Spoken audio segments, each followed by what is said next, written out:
Bulbulul pa. Sof, anong oras na dyan, Sof, ngayon? It's 8:21, so medyo gabi na dito. Oh. Uy, first of all, happy Thanksgiving, Kuya Sof. Tama. Yes. Anong gagawin mo ngayong Thanksgiving, Kuya? Kaninang lunch, yung top 8, nag-lunch lang kami provided ng production pero hindi kami pinalabas so sa hotel lang. Pasabog. Pasabog ang production. Thanksgiving with the boys. Tama. Pasabog ka, Kuya Sof, no? Pero kamusta ba yung laban mo dyan? Easy. Ay, ano ba? So far, doing great naman. Lumalaban tayo and I am, parang thrilled lang ako na napapanood na ako sa buong mundo. Dati, andyan lang ako kasama nyo, nakikibaliw-baliw, but now, nakakasalamuha ko na rin yung mga iniidolo nating lahat. So, Yes, pero sa go. Para mga madlang onliners na hindi nakakaalam, una sa lahat, bakit hindi po kayo informed, ha? Si Kuya Sof ay pasok sa top 8 ng season 26 ng The Voice. Diba? Top 8 lang naman. Grabe. Alam niyo, road to grand champion. Gusto natin yan. Kuya Sof, ito ang tanong ko. May gap show ba sa The Voice at pwede ba ako dyan? Kasi what if pwede ring mag-host? International yun. Pwede nating i-suggest sa prod. Ay, bakit hindi natin ipa-audition si Lorraine ngayon, no? Kung pwede. Huwag na guys, nagpapahinga sa Thanksgiving nila, di ba? So next na, o di ba? Pero ito nga Kuya Sof, ano ang pakiramdam na pinapanood ka ng buong Pilipinas at hindi lang Pilipinas, buong mundo sa mga performance mo? Kasi Pinoy pride, kamusta? Sa totoo lang talaga, ilang beses ko nang napapanood yung mga posts nila. And ngayon marami na ako nakikita na nagre-react. Dati nanonood ako ng mga pinagre-reactang video. Ngayon nakikita ko yung sarili ko. Totoo pala yung usap-usapan na kinikilig ka kahit hindi naman sa pagmamahal. Yung kinikilig ka ba na nagagawa mo pala, na-inspire mo sila, tas yung mga words na lumalabas sa bibig nila, it really counts na magbibigay sa'yo ng confidence, magbibigay sa'yo ng striving force to just be yourself. Ayun, magpapakilala lang, and knowing the fact na Filipino tayo, talagang proud ako na sabihin na yung mga Pinoy, kinakatakutan din nila in a way through singing and being arts. Wow. But, Sof, how does it feel competing local versus international? Anong pagkakaiba? Ayun. Seriously, ito totoong sagot to sa tanong mo. Mas matibay yung labanan dyan sa atin. Oh! What is that, Sof? Can you expound? Kasi, sa na-experience ko kasi sa tawag na tanghalan, everyday we practice songs, everyday naantay natin yung mga areglo, everyday after natin kumanta, kayo witness nun, na-experience nyo lahat except Eris. Yeah, ang tawag ng tanghalan ako, Sof.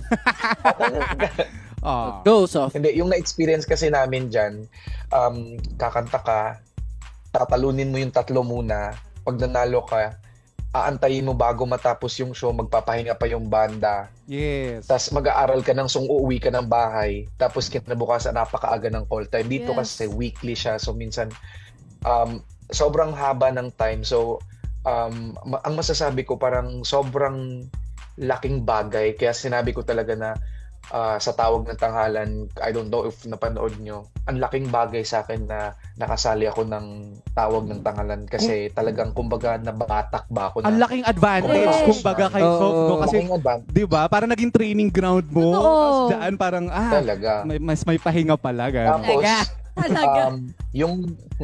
tas yung mga yung mga kantahan kasi nila dito, sobra silang namamanga pag bumibirit ka. Ako, hindi ako biritero. Pag nagbe-belt ako, sobra silang natutuwa. How much more kung ating mga biritera lang dyan, like kaya nag-belt din si Maki. Sure na. Naka-belt kami ni Maki ngayon. Kasi din ako nakaka-belt ng boss. Nang nag-belt si Kuya Eris, talagang na-amaze ang mga tao. Hoy! Wow! Pero Kuya Sof, ang dami kasing nanonood din ng mga bagets ngayon na mga Pilipino. Alam mo yun, nai-inspire sila na, what if one day kami rin, baka Totoo. pwedeng ako rin kapag lumaki ako, maging katulad din ako ni Sofronio Vasquez. At saka mas dumami ang supporters ni Sof. Yes, kaya naman baka may message ka po sa kanila, kuya. Well, as cliche as it sounds, talagang mangarap lang kayo. Kasi ako, pinangarap ko siya back then. Sumaling ako sa The Voice Philippines, walang lumingon sa akin. And 10 years later, na pasali ako sa The Voice America. And naging 4th chair ako. Dati, pinapangarap ko lang sana kahit hindi kami nalingunan, kahit 0.01 second lang makita kami sa TV sa snippets, and ngayon ako yung naging leak. So, kumbaga, yung mga aspirations natin, yung mga dreams natin, talagang ibibigay kung gusto mo talaga. Whether this time, kailanman, talagang gusto mo lang gawin. At nakikita ko talaga na itong nangyari sa akin ay mangyayari sa lahat ng mga bata or katulad ko na Pinoy. Kasi napakagaling natin talaga. Ako, masasabi ko, nagagalingan sila sa atin. So, ibig sabihin, magaling talaga tayo in any aspect sa buhay. Naramdaman ni Kuya Ed.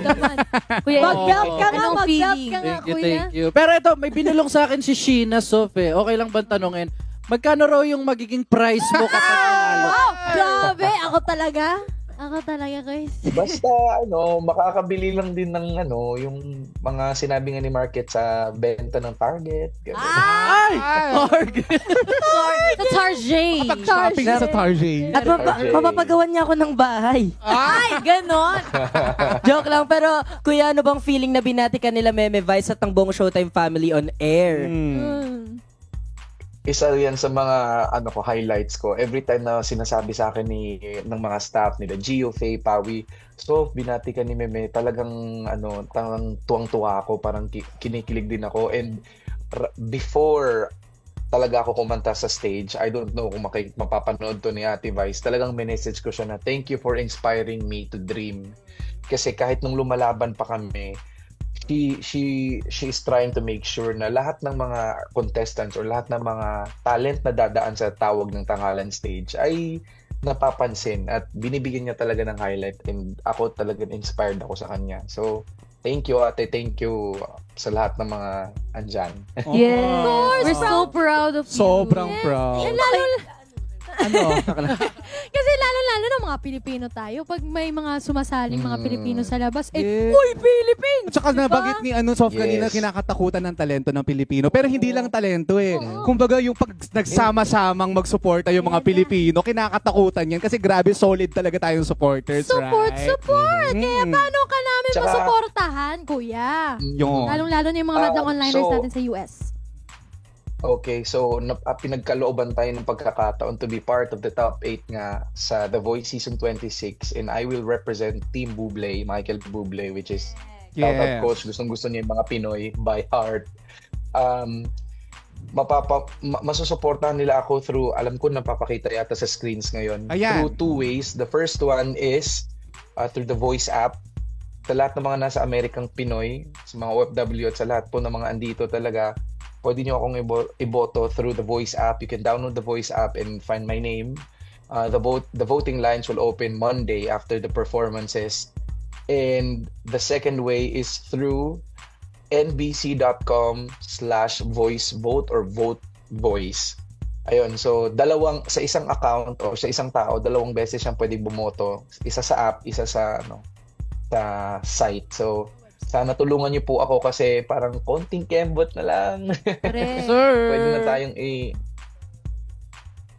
so maraming salamat. Yes, uy, nananawagan po tayo sa lahat ng mga nanonood ngayon sa I1TFC, sa mga online natin na mga nasa US ngayon. Pati mga kapatid ko, sasabihan ko na rin dyan na iboto si Kuya Sof. Ganun lang, di ba?